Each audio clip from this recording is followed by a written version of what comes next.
গর্ভের বাচ্চা ছেলে না মেয়ে নড়াচড়া দেখে কিভাবে বুঝবো সেটা তোমাদের সাথে আর শেয়ার করব। তার সাথে আরও অনেক প্রশ্নের উত্তর দেব। আমার ডেলিভারি ডেট কবে রয়েছে? ডেলিভারি ডেট কিন্তু আমার পেরিয়ে গেছে, এখনও পর্যন্ত কেন আমার ডেলিভারি হয়নি, এবং মানে আমার পেন ওঠার পরে কেন আমি হসপিটালে যাইনি। আর সত্যি কথা বলতে আমার ক্ষেত্রে সব কিছু উল্টো হচ্ছে কেন, আমি সেটাই তোমাদের সাথে শেয়ার করতে এসেছি। আর মানে প্লিজ তোমরা ফার্স্ট থেকে লাস্ট পর্যন্ত ভিডিওটা দেখার জন্য অনুরোধ রইল তোমাদের কাছে। এই ছোট্ট একটা জাস্ট লাইকের জন্য, লাইক বা কমেন্ট আর শেয়ার যদি করে দাও, কোনো টাকা পয়সা কিছুই লাগে না। যদি ভালো লাগে অবশ্য, তাহলে প্লিজ পাশে থেকো আর পুরো ভিডিওটা দেখো। আশা করছি তোমাদের অনেকটা হেল্প হবে এবং আমার ক্ষেত্রে আমারও মনটা অনেকটা হালকা হবে। আর আমার মতো যাদের যে সমস্ত মেয়েদের অবস্থা রয়েছে, মানে যে সমস্ত মেয়েদের একই কন্ডিশান রয়েছে, তারা তাহলে বুঝতে পারবে। তো চলো ভিডিওটাতে আমি পুরো সব কিছু ডিটেলসে আমি বলে দেব। তা আমার মতো যার যার কন্ডিশান রয়েছে, মানে প্রেগনেন্সির লাস্ট মাসে এসে এত সমস্যার সম্মুখীন হতে হচ্ছে এবং এত টেনশান নিতে হচ্ছে, তো কি বলবো, তো সবটাই তোমাদের সাথে শেয়ার করব। তো চলো ভিডিওটা শুরু করা যাক। তো ফার্স্ট যেটা রয়েছে যে গর্ভাবস্থায়, মানে বাচ্চা যখন পেটে থাকে আর কি, তখন বাচ্চার নড়াচড়া বা মুভমেন্ট দেখে কিভাবে বুঝবে তোমার গর্ভে ছেলে আছে না মেয়ে আছে, সেটাই তোমাদের সাথে শেয়ার করছি এখন। তো ফার্স্টে আমি শেয়ার করে দিচ্ছি, জানি অনেকের হচ্ছে অনেক সময়ের দাম রয়েছে, যাই হোক। তো ফার্স্ট যেটা বলছি, আমি কিন্তু এটা হচ্ছে আমার সেকেন্ড প্রেগনেন্সি। ফার্স্ট প্রেগনেন্সিতে আমার কিন্তু বেবি বয় হয়েছিল, আর সেই সময় হচ্ছে আমার পেটের ফিলিংসটা খুবই কম, মানে বেবির মুভমেন্টটা খুবই কম পেতাম আর কি, ফিলিংসটা খুব নড়াচড়ার ফিলিংসটা খুবই কম পেতাম। আর যেহেতু ফার্স্টে হয়তো মাদার, তাই হয়তো বুঝতে পারতাম না, কি জানি না। আর ছেলের বেলা অনেকে বলে যে নড়াচড়া কম করে আর ফিলিংসটা মানে কম হয় আর কি, নড়াচড়ার অনুভূতিটা কম পাওয়া যায়। তো সেক্ষেত্রে আমারও কিন্তু একই হয়েছে, যে আমার ছেলেবেলা কিন্তু অত নড়াচড়ার আমি কোনো পাইনি। আমি খুব মানে জাস্ট কী বলতো, এত কম পেতাম, যখনই পেতাম তখন খুব ভালো লাগতো, আর যখন পেতাম না আমি তখন কাঁদতাম। আমি ভাবতাম যে কী হলো, এখন নড়ছে না কেন এরকম। আমার ছেলেবেলায় কিন্তু আমার বাঁ দিকে বেশি নড়াচড়া করেছে। আর এই ক্ষেত্রে যেটা হচ্ছে, আমার ছেলে হয়েছে কিন্তু বাঁ দিকে নড়াচড়া করেছে বেশি, ছেলে হয়েছে। তো এটা কিন্তু আবার উল্টো, অনেকে বলে যে বাঁ দিকে নড়াচড়া বেশি হলে তখন মেয়ে হয়। তো এর ক্ষেত্রে হচ্ছে আমার মানে পুরো পেট জুড়ে আর কি নড়াচড়া করছে।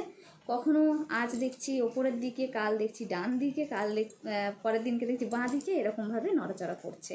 আর এত অতিরিক্ত নড়ছে, মানে এটাই সত্যি আমার ছেলেবেলায় এরকম ফিলিংস আমি বুঝতে পারিনি, মানে জাস্ট একটু একটু করে নড়ছিল এরকম। আর এইটা মারাত্মক ফিলিংস, মানে এত ঠেলছে মানে কি, মানে প্রচুর লাগে যখন এমন ঠেলে আর কি, তখন ভীষণ পেটে লাগে, তবে খুব ভালো লাগে। তখন মনে একটু শান্তি থাকে যে না, বাচ্চাটা ঠিক আছে। যত নড়াচড়া করছে তত মানে মনকে সান্ত্বনা দেওয়া যাচ্ছে। তো এক্ষেত্রে একটা কি বোঝা গেল, দেখো আমার কিন্তু বাঁ সাইডে ফার্স্ট বেবির সময় নড়াচড়া বেশি করেছে, আমার কিন্তু ছেলে হয়েছে। আর অন্যদের ক্ষেত্রে আবার উল্টো হয়, আমার ক্ষেত্রে আবার উল্টো হয়েছে। আর এখন আমি জানি না আমার কি হবে। সেকেন্ড যে প্রশ্নটা রয়েছে, আমার ডেলিভারি ডেট কবে, সেটা আমি অবশ্যই দেখাবো। আমি তার জন্য প্রেসক্রিপশান নিয়ে বসে আছি, সবটাই তোমাদের সাথে শেয়ার করব। ডেলিভারি ডেটটা তবে আমি লাস্টে বলি প্লিজ, তার আগে অনেক প্রশ্ন উত্তর দেওয়ার আছে। আমার ডেলিভারি ডেট ছিল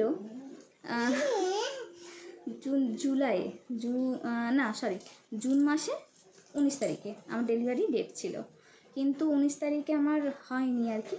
19 তারিখ পেরিয়ে গেছে অলরেডি, মানে জানো জুলাইয়ের আজ 7-8 হবে, এরকম 8 তারিখ আজকে। তো 19 তারিখ কবেই চলে গেছে জুন মাসে, তো এখনও পর্যন্ত আমার কিন্তু ডেলিভারি হয়নি। আর তার জন্য খুবই টেনশানের মধ্যে রয়েছি। আর আমি জাস্ট এখন বসে আছি, আমি কি বলবো, আমার কি কষ্ট হচ্ছে, মানে এখন এমনভাবে ঠেলছে, পুরো পেটটা পুরো টাইট হয়ে যাচ্ছে। আমি বসে আছি, ভীষণ আমার কষ্ট হচ্ছে। আর তার মধ্যে ফ্যান অফ করে রেখেছি, নাহলে ভয়েসটা তোমরা শুনতে পাবে না, সেই কারণে। আর এক পাশে আমার ছেলে শুয়ে আছে, ও হচ্ছে এখন মানে কারোর কাছে যাচ্ছে না। ও ভাবছে যেহেতু জামাটা পরেছি ভাবছি যে আমি ঘুরতে যাব হয়তো। তো যাই হোক, তো এত পর্যন্ত যে আমার এখনও পর্যন্ত ডেলিভারি হয়নি, কবে হবে সেটা আমি দেখাবো। আমার ডেট আবার কবে দিয়েছে সেটা আমি তোমাদের সাথে শেয়ার করব অবশ্যই। তো আমার কিন্তু মাঝখানে মানে কিছুদিন আগে, জাস্ট 1 সপ্তাহ আগে কিন্তু আমার একটা মানে হালকা ধরনের একটা পেন উঠেছিল। সেটা আমার গ্যাস থেকে, আমি সম্ভবত ভেবেছিলাম এটা গ্যাস থেকে। মানে সেটা কোমরে এত ব্যথা করছিল, কোমরে ব্যথা করছে আর তলপেটটায় ব্যথা করছিল। সেটা কিন্তু সব সময়ের জন্য না, কিছুক্ষণ হচ্ছে 5 মিনিট 2 মিনিটের মতো ব্যথাটা করছে, তারপরে আবার কিন্তু বন্ধ হয়ে যাচ্ছে। তো এরকম প্রায় হচ্ছে সকাল থেকে শুরু হয়েছিল, সকাল থেকে পুরো সারাদিনটা এরকমভাবে কেটেছে। কিন্তু আমি ভাবছিলাম যে পেন উঠলে তো নিশ্চয়ই কিছু ব্লিডিং হবে বা কোনো জল ভাঙবে, খুব ব্যথাটা যদিও না খুব কম হয়, মানে অন্তত ব্লিডিংটা তো হবে, ব্লিডিং বা সাদা স্রাবটা তো হবে, যেমন আমার ছেলেবেলা হয়েছিল, ব্লিডিং হয়েছিল, তাই আমি বুঝতে পেরেছি।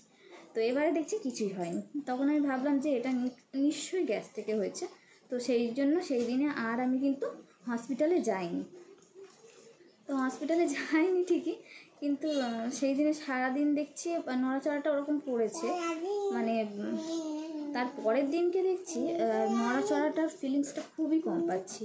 অতটা মানে যে হারে মানে প্রচুর নড়ে তো আর নড়াচড়া করে, আর সেই তার পরের দিনকে একদম নড়াচড়াটা খুব কম হয়ে গেছে। মানে তোমার 20 মিনিট 10 মিনিট পরে পরে নড়ছে এরকম টাইপের, আরও বেশি হবে কি কম হবে না। মানে নড়াচড়াটা খুবই কম পাচ্ছিলাম, আমার ভীষণ ভয় লেগে গিয়েছিলো।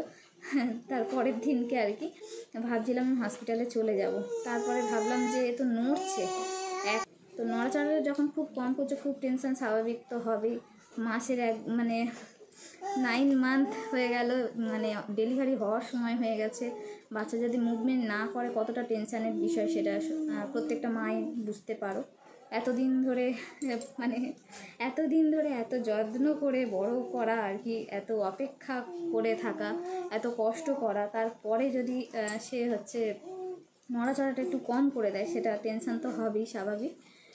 তো এই ব্যাপার হয়েছিল মাঝখানে, আমি সেরকমভাবে তাই বড় ভিডিও ওই জন্য দিতে পারছিলাম না। আর তোমাদের সাথে যে শেয়ার করব সেই মানে সেই রকম মনোভাবটাও ছিল না, ভালোও লাগছিল না এত বক বক করতে। আমি জাস্ট শর্ট ভিডিও, ছোটোখাটো একটু জাস্ট কমেডি ভিডিও টাইপের এরকম দিই মাঝে মধ্যে, এরকম টাইপের। তো সারা মানে এই কটা সপ্তাহের মধ্যে এরকম হয়েছে। আর যেটা তোমাদের বলি, আমার ক্ষেত্রে সব কিছু উল্টো হয়, কারণ সব থেকে আমি একটা বড় ভুল করেছি। আমি নেক্সট ভিডিওতে আমি বলেছি, আগের ভিডিওতে আমি বলেছি যে আমি একটা জিনিস, আমার মানে ডেলিভারি ডেটটা পিছিয়ে যাওয়ার একটাই কারণ আছে, অনেক না, একটা কারণ আছে। সেটা হচ্ছে মাসিক ডেট, মানে পিরিয়ডের লাস্ট ডেটটা আমি খুব মিস করে ফেলেছি। প্রায় 1 মাসের মতো আমি হেরফের করে ফেলেছি। তো এই কারণে আমাকে এত ভুগতে হচ্ছে। তো চলো তোমাদের আমি দেখিয়ে দিই যে আমার ডেলিভারি ডেট কবে এবং আমার কত তারিখে ডেলিভারি ডেট ছিল আর কত তারিখে পিছিয়ে দিয়েছে, সেটা আমি তোমাদের সাথে ভালো করে শেয়ার করব। তবে সামনের ক্যামেরা আমি শেয়ার করতে পারছি না, পেছনের ক্যামেরা নিতে হচ্ছে, নাহলে তোমরা বুঝতে পারবে না, বুঝতে পারবে না। তো চলো দেখাই। দেখো, এটা কিন্তু আমার হসপিটালের কার্ড, প্রেসক্রিপশানও বলতে পারো, প্রেসক্রিপশান, এটাই সব কিছু আর কি। এখানে দেখো দেয়া রয়েছে 19/6/2025। তো এটা ছিল আমার মানে মাসিক ডেট অনুযায়ী, আমার পিরিয়ড ডেট অনুযায়ী ডেলিভারি ডেট 19 তারিখ, জুন মাসের 19 তারিখ। তো এবার দেখো এতগুলো পেজ তো হয়ে গেছে, লাস্ট চলে যাই আমি। এখানে দেখো ডক্টর দিয়েছে আমাকে, এই যে EDD 20/7/2025, মানে জুলাই মাসের 20 তারিখে দিয়েছে। তো দেখতে পেলে আমি দেখিয়ে দিলাম তোমাদের যে জুন মাসের 19 তারিখে আমার ডেট ছিল, জুলাই মাসের 20 তারিখে করে দিয়েছে। আর আমি যতবার গেছি, কিন্তু আমি যখন 6 মাসের ডক্টর দেখায় USG করেছিলাম, আমার মোট টোটাল হচ্ছে 4টে কিন্তু হয়ে গেছে। একটা হচ্ছে 3 মাসে হয়েছে, একটা 6 মাসে, একটা হচ্ছে 5 মাসে একটা অ্যানোমালি স্ক্যান হয়েছিল, আর তারপর হচ্ছে একটা 7 মাসে হয়েছে, আর একবার রিসেন্ট আমার যখন এই 9 পড়েছে তখন হয়েছে। তো লাস্ট যেটা ইউএসজি করেছি হসপিটাল থেকে, যেটা করানো হয়েছে সেটা হচ্ছে মানে ওখানে ডেট রয়েছে আমার 9 মাস, মানে পিরিয়ড অনুযায়ী 9 মাস আর কি দেখাচ্ছে। আমি বলছি যেটা আর কি পিরিয়ড অনুযায়ী যেটা 9 মাস, সেটা হচ্ছে ইউএসজি রিপোর্টে আবার দেখাচ্ছে ওটা হচ্ছে 8 মাস। তাই আমাকে ডাক্তার জিজ্ঞাসা করছে যে তোমার ক মাস চলছে, আমি বললাম যে আমার 9 মাস। বলে 9 মাসের বাচ্চা তো এরকম হবে না, মানে এতটা ছোট হবে না, এটা 8 মাসের বাচ্চার মতো লাগছে। ইউএসজিতেও তাই লেখা আছে যে এটা 8 মাস। তো যাই করে আমার তো 7 খাওয়া হয়ে গেছে। আমার মানে ইউএসজি রিপোর্ট অনুযায়ী আমি 7 খাইনি, আমি আমার পিরিয়ড অনুযায়ী আর কি 7 খাওয়ানো হয়ে গেছে। আমার শ্বশুর বাড়ি থেকেও খাইয়েছে আর বাপের বাড়ি থেকেও খাইয়ে দিয়েছে। তাই আমার বাবা বলছে কি ব্যাপার হলো, তাহলে 9 মাসে না খাইয়ে আমরা 8 মাসে খাওয়ালাম। আমি বলো ওসব কিছু ব্যাপার না, আমার এখানে যা লেখা ছিল প্রথম থেকে ওই হিসাবে ঠিক আছে। তো দেখো 7টা বড় কথা নয়, সব থেকে চিন্তার একটাই বিষয় হচ্ছে এই যে আমার ডেটটা দিয়েছে, ডেলিভারি ডেটটা দিয়েছে জুলাইয়ের 20 তারিখ। তার আগে বলেছে আবার আমাকে যেতে হবে। এই কিছুদিন আগে আমি গেলাম, 2 সপ্তাহ পর পর আবার যেতে বলেছে।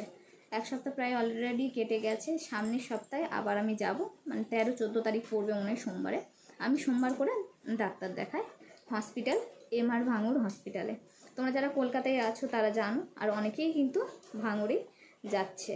আর সত্যি কথা বলতে ভাঙুরে কিন্তু খুবই প্রেগনেন্সি মহিলাদের জন্য খুবই ভালো ব্যবস্থা করা আছে, খুবই ভালোভাবে দেখে আর কি। আমাকে যে ডক্টরটা দেখে সেটা খুব বড় ডাক্তার, আমি ওনাকে ছাড়া কাউকে দেখাই না। তার পাশে রয়েছে জুনিয়র ডাক্তারগুলো, আমি একদমই খুবই ভয় লাগে ওদের দেখাতে, জুনিয়র ডাক্তারদের। আমি সিনিয়র ডাক্তারকেই দেখাই। তো কি বলবো, একটা ওটাই চিন্তা যে কবে, এতদিন হয়ে গেছে।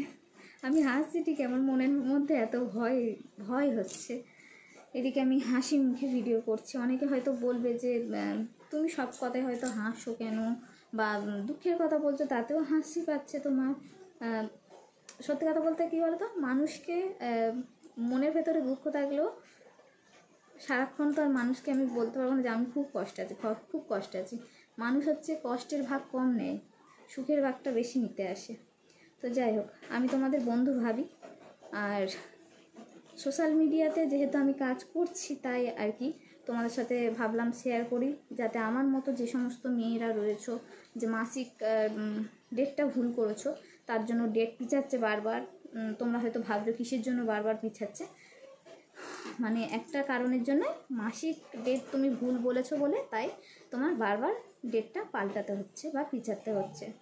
আর পাল্টানো মানে আমার একটা টেনশান, সবথেকে বেশি টেনশানটা কী জানো, যে আমি শুধু ভাবছি যে ডেটের আগে যদি পেন না ওঠে, ডেলিভারি পেন যদি না ওঠে তাহলে কী হবে, তাহলে তো সিজার করতে হবে নিশ্চয়ই। যে ওই ডেটে ওর থেকে যদি ডেট ওভার হয়ে যায় তাহলে আরও চিন্তার বিষয়।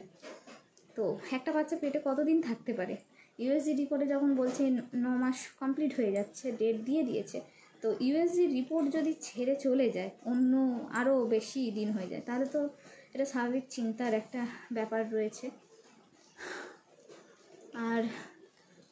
আর এই কটা দিন, এই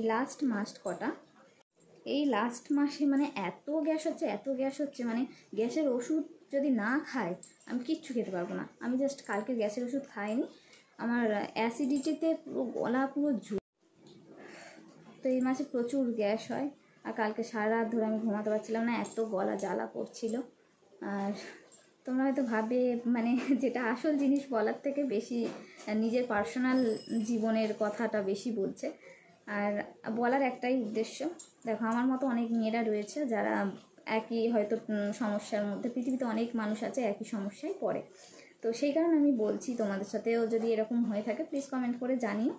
আর জানি ভিডিওটা একটু বোরিং লেগেছে, কারণ ভিডিওটা অনেকটা বড় করে ফেলেছি হয়তো আমার লাইফ নিয়ে। আর সামনে যেহেতু ডেলিভারি, আমার 2025-এই ডেলিভারি হবে, 20 তারিখে আমি বললাম। এবার তার আগে হতে পারে পরে হতে পারে, আমি জানি না, কপালে কী রয়েছে। তো তো অবশ্যই যদি বেঁচে থাকি, সুস্থ থাকি, তাহলে অবশ্যই দেখা হবে। আর বড় ভিডিও সবসময় তো দিতে পারি না, কারণ বড় ভিডিও কী বলো তো, নিজের ভয়েস ছাড়া তো দিতে পারবো না, সেই কারণে। আর শর্ট ভিডিওগুলো গান বা এটা সেটা দিয়ে দিলাম শর্ট করে, মানে তাড়াতাড়ি করে। আমি জাস্ট দেখেছি আমি বসে বসেই ভিডিও করি, আমার সত্যি বলতে এখন একদম এনার্জি দেয় না। আমি তো একটা ছোটো বাচ্চাকে সামলে তারপরে ভিডিও করি, তাই মানে ভয়েস দিয়ে ভিডিও করতে পারি না, কারণ ও চেঁচায় এত আর এই সময় এত দুষ্টুমি। তো আর ভিডিওটা বেশি বড় করছি না। তো যদি ভিডিওর মধ্যে কিছু ভুল কথা বলে থাকি, প্লিজ ছোট হিসাবে ক্ষমা করে। তোমাদের যদি কোনো প্রশ্ন থাকে অবশ্যই আমাকে কমেন্ট করে জানাতে পারো, এবং আমি সব প্রশ্নের উত্তর দিই সবাইকেই সব সময়। আর প্লিজ যদি ভুল ত্রুটি হয়ে থাকে প্লিজ ক্ষমা করে দিও। ভিডিওটা ভালো লাগলে অবশ্যই লাইক, কমেন্ট, শেয়ার এবং সাবস্ক্রাইব করে পাশে থাকবে। টাটা, সবাই ভালো থেকো, সুস্থ থেকো, এবং যারা নতুন মা হচ্ছ বা পুরানো সেকেন্ড মা হচ্ছ তাদের সবাইকে অনেক অনেক